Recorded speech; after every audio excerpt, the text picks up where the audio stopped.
Jumpa lagi di channel Carrot Susu. Novel Dr. Genius Fang Qiu. Bab 595. Setelah merasakan halamannya, Fang Qiu menemukan bahwa ada banyak resep kuno yang tersembunyi di buku harta karun ini. Oleh karena itu, ia hanya meneliti beberapa resep pertama dan mengubah satuan ukur lama, seperti kian, liang, menjadi gram, yang digunakan oleh orang-orang modern. Kemudian, dia melihat seluruh resep kuno lainnya di bawah dan memikirkan kondisi untuk membuat obat yang disebutkan di atas. Dari perspektif modern, syarat pertama sangat mudah dipenuhi. Selama dia menemukan pria dewasa untuk membuat obat, itu akan berhasil. Adapun kondisi kedua, jelas dia perlu menjauhkan obat dari kotoran. Yang ketiga berbicara tentang usia komponen utama. Sebagai seorang dokter pengobatan Tiongkok, Fang Qiu secara alami memahami bahwa semakin tua komponennya, semakin baik efeknya. Jika ada sejenis harta karun bumi dalam obatnya, itu bahkan bisa lebih efektif daripada yang dijelaskan di resep, jika tidak kurang. Setelah mempelajari resep kuno di buku harta karun, Fang Qiu membuka matanya dan bergumam pada dirinya sendiri. Kalau begitu, yang perlu saya lakukan selanjutnya adalah menemukan beberapa fiery dessert Chistance. Sekarang, dia sudah memiliki resep kuno. Langkah selanjutnya adalah menyelesaikan masalah pembuatan obat. Tentu saja, dia juga bisa meramu obat dengan jamu biasa, tapi efek obatnya tidak ideal. Lalu apa tujuan Fang Qiu? Itu untuk membuka perusahaan dan membuat produk tinju untuk membuka seluruh pasar. Karena dia sedang mengembangkan produk tinju, dia tidak bisa puas dengan itu. Untuk alasan ini, Fang Qiu hanya bisa menaruh semua harapannya untuk menemukan fiery dessert Chistance. Selama dia menemukan fiery dessert Chistance, akan ada kesempatan untuk melanjutkan. Tapi jika tidak, akan ada masalah besar. Bahkan jika Fang Qiu menemukannya, dia mungkin masih gagal. Karena untuk membuat produk tinju, dibutuhkan sejumlah besar fiery dessert Chistance. Artinya, setelah menemukan fiery dessert Chistance, dia harus mengolahnya terlebih dahulu. Jika budidaya berhasil, masalah akan terpecahkan. Jika tidak, semuanya akan menjadi sangat rumit. 50 menit kemudian, pesawat mendarat dengan mulus di Bandara Korla. Fang Qiu turun dari pesawat. Setelah keluar dari bandara, Fang Qiu langsung naik taksi dan menuju ke tempat indah gurun taklimakan di mana sejumlah besar dessert Chistance tumbuh. Di dalam taksi, pengenalan dessert Chistance di buku medis muncul di benaknya. Dessert Chistance, juga disebut Chistance dan Jiangyun, adalah sejenis tumbuhan yang terancam punah. Ini adalah tumbuhan tinggi, sekitar 40–160 cm, dan kebanyakan tumbuh di bawah tanah. Dessert Chistance adalah sejenis tumbuhan parasit yang hidup di akar pohon gurun. Ini menyerap nutrisi dan air dari tanaman inang. Ini juga terkenal sebagai ginseng gurun dan memiliki nilai obat yang sangat tinggi. Ini adalah bahan pengobatan tradisional Tiongkok dan berharga. Dalam sejarah, itu diperlakukan sebagai komoditas berharga istana kekaisaran oleh berbagai negara di Asia Barat. Ini adalah salah satu herbal paling efektif yang digunakan untuk resep bergizi ginjal dalam sejarah. Segera, taksi berhenti di depan area pemandangan gurun taklimakan. Fang Qiu segera turun dari mobil. Saat itu, ada banyak turis di kawasan indah itu. Tak jauh dari situ, seorang pemandu wisata sedang memimpin sekelompok turis. Fang Qiu maju sendirian dan mulai mendengarkan perkenalan pemandu wisata. Di antara semua gurun di dunia, gurun taklimakan adalah yang paling misterius dan menarik.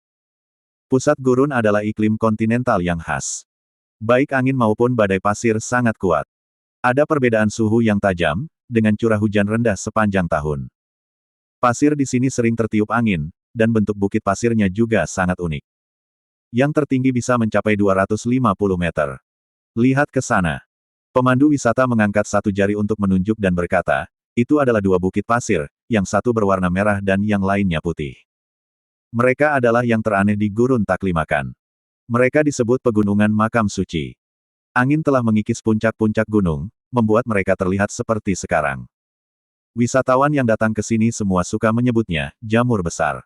Semua orang berpaling untuk melihat bukit pasir sambil berdiskusi dengan suara rendah. Fang Qiu mengikutinya. Pegunungan makam suci tingginya sekitar 5 meter.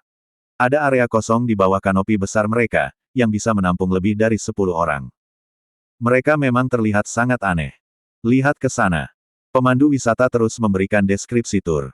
Dia menunjuk ke suatu tempat di mana ada hutan kuning di kejauhan dan berkata, itu adalah hutan Halosilon Amondendron di gurun taklimakan. Halosilon Amondendron, yang juga disebut City Saltwood, hidup di tepi gurun taklimakan. Dapat digunakan sebagai bahan pembakaran. Cabang dan daunnya yang empuk juga bisa digunakan sebagai pakan ternak. Dan ada sejenis parasit gurun Cistance yang hidup di atasnya. Tahukah kamu apa itu desert Cistance? Banyak orang menggelengkan kepala. Di samping kerumunan, ketertarikan Fang Qiu langsung saat mendengar nama desert Cistance. Desert Cistance adalah ramuan obat Tiongkok yang berharga. Hutan Halosilon Amondendron ini merupakan habitat liar desert Cistance. Tetapi karena harganya sangat mahal, banyak orang datang untuk mencuri setiap tahun, terutama di bulan April. Ini sama tahun ini. Namun terjadi kecelakaan tahun ini yang menimbulkan banyak korban jiwa. Seperti yang dikatakan pemandu wisata, rombongan wisatawan juga menjadi penasaran. Kecelakaan apa? Apa yang bisa terjadi di gurun? Tidak mungkin pencuri itu tertangkap dan mereka berkelahi, bukan? Anggota grup tur mengajukan satu demi satu pertanyaan. Tentu saja tidak. Pemandu wisata menggelengkan kepalanya dan berkata sambil tersenyum, ini bencana alam. Dikatakan bahwa ketika orang-orang itu datang untuk mencuri desert Cistance liar tahun ini, mereka menemui badai pasir. Selain itu, badai pasir datang berturut-turut, dan beberapa pencuri yang datang untuk mencuri ramuan itu terperangkap dalam badai pasir. Saya juga mendengar bahwa seseorang telah melihat bayangan hitam yang sangat besar, yang berbentuk seperti kalajengking raksasa di tengah badai pasir. Wajah orang-orang dalam kelompok tur menjadi pucat. Tetapi beberapa orang tertawa terbahak-bahak. Mereka jelas tidak percaya. Namun, beberapa dari mereka memiliki kengerian tertulis di seluruh wajah mereka. Mereka benar-benar takut kalau ada monster.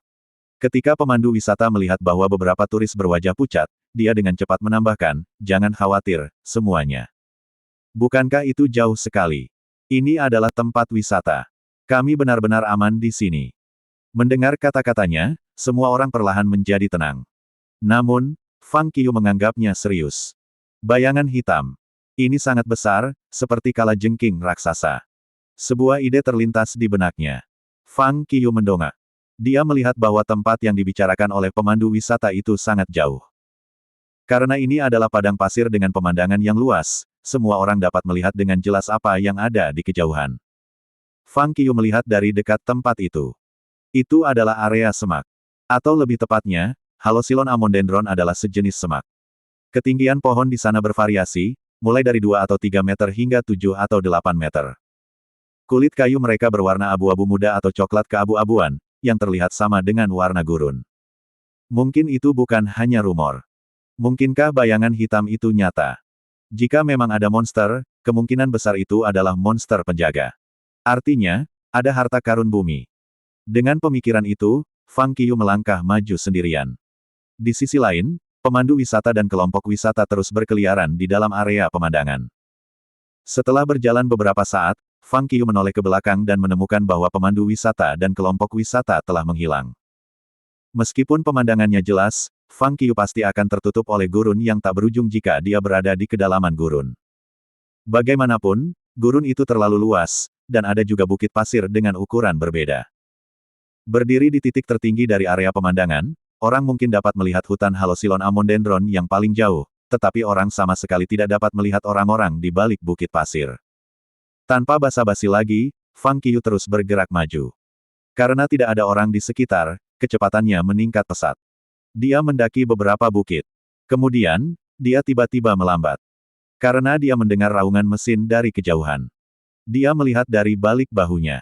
Dia melihat sebuah iring-iringan mobil sedang melintasi pegunungan. Itu sebenarnya bukan iring-iringan mobil. Hanya ada 3 kendaraan off-road. Meski begitu, ban ketiga mobil ini semuanya sudah diganti menjadi Sandhopper Wells. Jelas, mereka sudah siap untuk pergi ke gurun.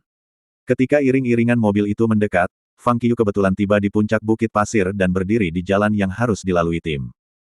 Gemuruh, gemuruh, gemuruh. Dengan raungan mesin, kendaraan pertama terhenti. Hai kawan. Pengemudi dan orang yang duduk di kursi penumpang depan mobil pertama bangkit berdiri. Mereka memandang Fang Qiu, yang berdiri di samping memberi jalan bagi mereka, dan berteriak, kamu hanya mengemasi satu ransel dan pergi ke gurun sendirian. Berani sekali. Fang Qiu terkekeh di balik topengnya dan menjawab, aku hanya bersenang-senang di pinggir. Ayo, naik mobil. Sopir itu melambai padanya dan berkata, takdirlah yang menyatukan kita di gurun ini. Kemana kamu pergi? Biarkan saya memberi Anda tumpangan. Saat ini, kedua mobil di belakang juga menepi. Sekitar 6 orang turun dari mobil dan berbaris ke depan dari belakang. Apa yang salah? Mengapa kamu menepi? Mereka bertanya dengan bingung. Tidak ada yang serius. Saya bertemu dengan seorang bro di sini. Saya pikir dia kesepian, jadi saya menepi dan bertanya apakah dia perlu tumpangan, kata pengemudi mobil pertama. Mengapa kamu menuju ke gurun? Tanya Fang Qiu. Mendengar pertanyaan itu, sekelompok orang ini segera memasang senyuman misterius. Bro, apakah kamu percaya pada kekuatan supernatural? Tanya pengemudi mobil pertama. Yah, itu mungkin, bukan? Kata Fang Qiu. Kami percaya itu. Beberapa orang di sebelahnya segera menimpali. Ya, kami percaya itu. Pengemudi mobil pertama mengangguk seketika dan melanjutkan dengan harapan di matanya. Kami mendengar bahwa ada bayangan besar kalajengking yang muncul ketika badai pasir datang di padang pasir. Jadi, kami bepergian ke sini semata-mata untuk melihat sekilas. Mungkin kita benar-benar bisa menyaksikan kekuatan supernatural. Fang Qiu mengamati semua orang di depannya dan menemukan bahwa mereka semua adalah orang biasa. Tidak ada satupun praktisi seni bela diri di antara mereka. Mengingat ucapan mereka, mereka semua adalah penggemar kekuatan supernatural. Sekarang setelah Anda percaya pada kekuatan supernatural, apakah Anda pernah melihat bentuk kekuatan supernatural sebelumnya? Tanya Fang Qiu dengan penuh minat. Meski gundukan pasir ini terlihat cukup kokoh, pasirnya tidak tahan dengan beban kendaraan. Saya khawatir kecelakaan akan terjadi jika mobil lama terparkir di sini. Pengemudi mobil pertama melompat keluar dari mobil dan mengungkapkan kekhawatirannya. Dia kemudian meminta semua orang untuk naik mobil mereka. Fang Qiu juga naik ke mobil pertama dan duduk di baris belakang bersama pria lain. Kendaraan itu terus bergerak maju. Saat mengemudi, pengemudi berkata kepada Fang Qiu, yang duduk di kursi belakang, "Yah, meskipun saya belum melihat kekuatan supernatural, ada orang di tim kami yang telah melihatnya dengan mata kepala sendiri." Wei Hao. Fang Qiu tertarik. Saya. Orang yang duduk di kursi penumpang depan menoleh ke belakang dan menyeringai. Dia mulai menggerakkan tangan sambil berkata, "Kamu mungkin tidak percaya. Saya melihat seorang pria mematahkan pohon setebal ini dengan satu pukulan, tetapi kemudian saya pingsan tanpa alasan. Ketika saya menemukan pria itu lagi, dia menyangkalnya tidak peduli apa yang saya katakan dan terus mengatakan kepada saya bahwa itu dihancurkan oleh angin." Begitu topik ini diangkat, beberapa orang di dalam mobil yang sama segera mulai membicarakan petualangan mereka. Mereka mengobrol seperti ini sebentar. "Saudaraku, apakah kamu tidak ingin memakai topeng itu? Anda sudah di sini dan mengobrol cukup lama. Mengapa tidak melepas topeng Anda dan memperkenalkan diri Anda kepada kami?" Kata supirnya. Terima kasih masih bersama channel Carrot Susu. Bab 596. Ya, takdirlah yang membuat kami bertemu satu sama lain di gurun yang luas ini. Mengapa tidak memanfaatkan kesempatan ini untuk mendapatkan teman baru? Orang yang duduk di kursi penumpang depan berbalik untuk melihat Fang Qiu. Baik. Fang Qiu tersenyum masam dan berkata dengan nada sedih, "Bukannya aku tidak ingin melepas topengnya. Hanya saja aku terlalu jelek. Saya merasa merendahkan diri sejak saya masih kecil karena wajah saya ini. Itu sebabnya saya selalu memakai topeng." Mendengar kata-kata itu, semua orang di dalam kendaraan itu menatap Fang Qiu. "Saudaraku, kamu tidak bisa bercanda tentang ini. Tubuh Anda adalah hadiah yang diberikan oleh orang tua Anda, begitu juga wajah Anda," kata pemuda yang duduk di sebelah Fang Qiu. Fang Qiu terdiam. Setelah melihat lebih dekat, mereka menemukan bahwa ada sedikit kesedihan di matanya yang sebagian tersembunyi dan sebagian terlihat. Atas reaksi Fang Qiu, tidak ada yang berani membahas topik ini. Pengemudi dengan cepat mengubah topik dan obrolan berlanjut. Tidak ada yang pernah menyinggung soal meminta Fang Qiu melepas topengnya lagi. Fang Qiu diam-diam menghela nafas lega. "Bro, kita menuju hutan di depan. Konon bayangan kalajengking hitam raksasa yang muncul di badai pasir berada di daerah itu. Di mana tujuan Anda? Apakah Anda ingin kami membawa Anda ke sana?" Tanya pengemudi. "Terima kasih, tapi tidak perlu. Berhenti di sana," kata Fang Qiu. "Baik." Sopir itu mengangguk dan berkata, "Kamu sendirian. Jangan pergi ke kedalaman gurun. Tinggedewa bersama kami, dan Anda akan memiliki cukup makanan dan air, serta aman dan sehat." Mobil itu melaju kencang sepanjang jalan. Setelah sekitar 1 jam perjalanan, mereka akhirnya sampai di tujuan. Di dalam mobil, semua orang tersenyum dan terlihat penuh harap. Tetapi pada titik ini, Fang Qiu mulai mengerutkan kening. Menarik. Fang Qiu berteriak dengan tiba-tiba. Hah! Orang-orang di dalam mobil tercengang dan semua berbalik untuk melihat Fang Qiu. Tarik sekarang. Fang Qiu menuntut lagi. Pekik. Karena mereka berada di gurun pasir, pengemudi menginjak rem, dan mobil meluncur sedikit ke depan lalu perlahan-lahan berhenti. Bro, ada apa? Sopir itu bertanya pada Fang Qiu. Cepat, suruh mobil di belakang untuk berhenti juga, kata Fang Qiu dengan tatapan serius. Mendengar kata-katanya, orang-orang di dalam mobil semakin bingung. Tutup jendela atap. Tanpa ragu, Fang Qiu berdiri dan meraih interkom nirkabel di kursi pengemudi. Dia menyalakannya dan langsung berteriak, semua mobil, tarik dan tutup skylight dan jendela sekarang. Setelah itu, dia langsung menutup skylight dan jendela mobil pertama, membuka pintu, dan melompat keluar. Sopir itu membuka jendela mobil, menjulurkan kepalanya, dan bertanya, "Hei, bro, apa yang kamu maksud dengan itu?" Fang Qiu mengabaikannya. Sebaliknya, dia melihat ke kejauhan dengan alisnya dirajut. Pada saat ini, mereka yang berada di dua kendaraan lainnya hendak keluar dari mobil untuk menanyakan situasi. Tapi Fang Qiu berbalik, melambaikan tangannya kepada mereka, dan dengan cepat masuk ke mobil pertama. Dia mengambil walkie-talkie dan berkata kepada semua orang di dalam mobil serta walkie-talkie, jangan turun dari mobil. Siapapun yang takut, tutup matamu dan cobalah untuk tetap tenang. Di mata semua orang, apa yang baru saja dikatakan dan dilakukan Fang Qiu benar-benar aneh. Itu membingungkan mereka semua. Mengapa? Apa yang sedang terjadi? Dari walkie-talkie muncul pertanyaan dari orang-orang di dua mobil lainnya. Tepat pada saat ini, setelah Fang Qiu menyelesaikan kata-katanya, gelombang hitam benar-benar muncul di hutan Halosilon Amondendron di kejauhan. Melihat lebih dekat pada gelombang hitam, Fang Qiu menemukan bahwa ternyata itu adalah berton-ton kalajengking yang padat dan serangga berbisa. Kalajengking dan serangga berbisa itu bergegas menuju mobil seperti gelombang laut. Sepertinya mereka melarikan diri dari sesuatu dan mereka semua sangat panik. Tentu saja, hanya Fang Qiu yang memperhatikan itu. Di mata orang lain di dalam mobil, ini hanyalah gelombang serangga yang mengerikan. Apa-apaan ini? Pengemudi itu tercengang. Ya dewa! Apa-apaan itu? Ah! Saya menderita tripofobia. Jeritan tajam dan suara bingung terdengar dari ujung lain walkie-talkie. Lari! Cepat dan nyalakan mobil. Nyalakan mobil dan kabur. Raungan panik tidak hanya terdengar di dalam mobil yang diambil Fang Qiu tetapi juga di dua mobil lain di belakang, dilihat dari suara dari walkie-talkie. Jangan bergerak. Fang Qiu memegang walkie-talkie dan berteriak kasar, jangan bergerak. Tidak ada yang bisa berlari lebih cepat bahkan dengan mobil. Tidak ada yang berani menghidupkan mesin lagi. Masing-masing hanya menatap kosong ke depan. Mereka yang ketakutan menutup mata mereka dengan ngeri dan terlalu takut untuk membuka mata. Saat ini, gelombang serangga telah tiba.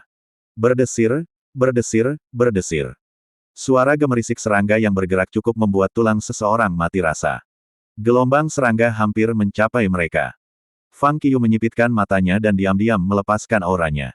Tak lama kemudian, pemandangan luar biasa terungkap di depan mata mereka. Saat aura Fang Qiu menyelimuti mobil, kalajengking berbintik-bintik sakit dan serangga berbisa tiba-tiba terbagi menjadi dua kelompok, yang melewati tiga mobil dari sisi kiri dan kanan masing-masing. Tidak ada serangga yang naik ke mobil. Pada pemandangan ini, semua orang tercengang, tetapi tidak ada yang berani berbicara. Mereka takut jika berbicara, mereka akan menarik banjir serangga ke dalam mobil. Tidak sampai 10 menit kemudian kalajengking yang padat dan serangga berbisa benar-benar menghilang di depan semua orang. Fiuh. Setelah gelombang serangga lewat, semua orang di dalam mobil menghela napas lega. Mereka merasa terkuras seakan-akan baru saja selamat dari bencana karena terlalu gugup, meski tidak bergerak sedikit pun. Berderit. Fang Qiu turun dari mobil. Orang lain di tiga gerbong juga melompat. Mereka mendekati Fang Qiu dengan kaki gemetar dan melongo ke arahnya. Bro, siapa kamu sebenarnya? Tanya pengemudi mobil pertama. Bagaimana Anda tahu sebelumnya bahwa kalajengking dan serangga beracun ini akan datang? Mengapa kalajengking dan serangga berbisa itu melewati mobil? Mereka mengajukan pertanyaan satu demi satu. Pada saat ini, seseorang dengan pemikiran yang tidak biasa mendekati Fang Qiu dan mempelajarinya dari ujung kepala sampai ujung kaki. Kemudian, dia bertanya, apakah Anda karakter utama dalam Time Riders The Lost Tomb? Kenapa kamu sangat mirip dia? Saya hanya orang biasa, Fang Qiu bersikeras. Tidak mungkin. Nah, jika Anda adalah orang biasa, bagaimana serangga beracun itu bisa melewati kita tanpa menyakiti siapapun. Kaulah yang mengetahui tentang kalajengking dan serangga beracun. Andalah yang melarang kami kabur dengan mengemudi. Orang biasa pasti sudah melakukan itu. Dan di hadapan begitu banyak kalajengking dan serangga beracun, Anda masih sangat tenang. Anda pasti bukan orang biasa. Semua orang menyuarakan pendapat mereka. Tidak ada yang percaya bahwa Fang Qiyu adalah orang biasa. Mereka bahkan mengepung Fang Qiyu dan mengukurnya saat berbicara. Kamu bisa kembali sekarang. Tiba-tiba menjadi hewan di kebun binatang, Fang Qiyu merasa sangat tidak nyaman. Dengan putus asa, dia buru-buru berkata, tempat di depan bukanlah tempat yang bisa Anda tuju. Apa yang Anda lihat barusan hanyalah puncak gunung es. Akan lebih mengerikan jika Anda masuk, dan Anda akan mati jika Anda tidak berhati-hati. Itu benar. Fang Qiyu sudah merasakan bahwa ada pertempuran antara ahli-ahli di hutan di depan. Mungkin salah satunya adalah kalajengking raksasa legendaris, dan yang lainnya kemungkinan besar adalah orang yang datang untuk mengambil harta karun bumi. Orang biasa akan terlempar ke udara atau bahkan diledakkan sampai mati ketika mereka berada dalam jarak tertentu dari medan perang, apalagi masuk ke sana. Aku tidak pergi. Atas bujukan Fang Qiyu, pengemudi mobil pertama segera melompat dan menyatakan, di antara semua orang yang pernah saya temui dalam hidup saya, Anda adalah orang yang paling mungkin memiliki kekuatan supernatural. Saya sangat yakin untuk mengikuti langkah Anda. Ya, kami tidak akan pergi. Kami tidak takut selama kamu di sini. Kamu akan selalu melindungi kami, bukan? Dengan kecurigaan yang kuat bahwa Fang Qiyu adalah pemegang kekuatan supranatural, para peminat kekuatan supranatural ini tentunya tidak akan pergi. Saat ini, swoosh, embusan angin menyapu. Kelompok orang ini tidak merasakan apa-apa, tetapi ketika Fang Qiyu merasakan angin ini, wajahnya menjadi serius dalam sekejap. Sudah terlambat. Fang Qiyu melirik sekelompok orang ini tanpa berkata-kata dan berkata, badai pasir akan datang. Setelah mendengar berita itu, ekspresi kerumunan berubah secara dramatis dalam sekejap. Benar saja, tidak lama setelah Fang Qiyu mengumumkan berita itu, angin kencang tiba-tiba datang kepada mereka dari depan. Semua orang melihat ke arah itu. Di hutan Halosilon Amondendron di depan mereka, tiba-tiba ada embusan angin, menyapu pasir kuning di hutan ke langit. Seperti tsunami, itu menghambur ke arah mereka. Itu sangat luar biasa sehingga menutupi langit dan bumi. Dalam sekejap mata, gurun, yang semula luas dan cerah, tiba-tiba menjadi gelap seolah-olah akhir dunia telah turun. Itu menyebabkan semua orang panik.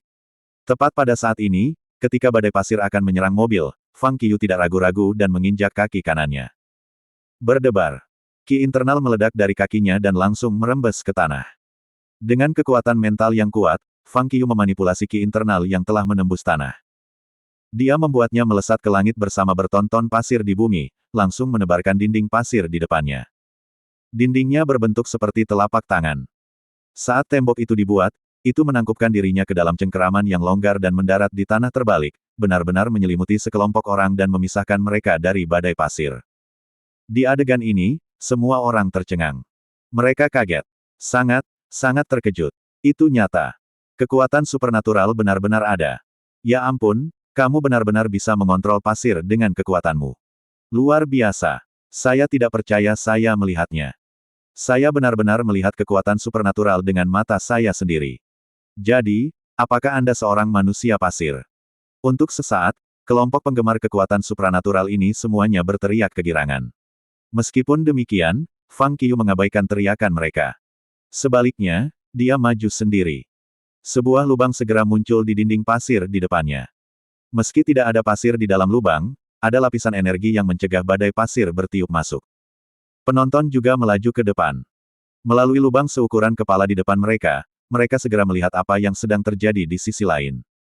Meskipun badai pasir sedang bermekaran, karena letaknya tidak jauh, semua orang berhasil melihat bahwa di tengah badai itu terdapat kalajengking yang sangat besar. Dan di samping kalajengking besar itu ada orang lain yang bergerak dengan kecepatan cahaya, seperti flash di TV. Dia begitu cepat sehingga mereka hanya bisa melihat bayangan buramnya. Sepertinya pria itu bertarung dengan kalajengking raksasa. Apa yang diamati Fang Qiyu berbeda dari kelompok orang biasa ini. Dia bisa dengan mudah melihat lintasan bergerak pria itu, wajah asli kalajengking raksasa, serta serangan yang mereka lancarkan. Martial Superior kelas 8 dengan 2 meridian terbuka. Hanya dengan satu pandangan, Fang Qiyu mengetahui tentang kekuatan orang itu. Pada tingkat kekuatan ini, dia bisa melakukan segalanya kecuali terbang. Adapun kalajengking raksasa, Fang Qiu mencatat bahwa tornado yang menimbulkan badai pasir sebenarnya dihasilkan oleh kalajengking raksasa. Dia melihat kalajengking terus menyelam ke tanah. Kemudian, ia membuka mulutnya dan mulai meraung. Seketika, angin puyuh akan meledak langsung dari tanah. Angin puyuh ini tumpang tindih dan membentuk tornado, yang mengakibatkan badai pasir.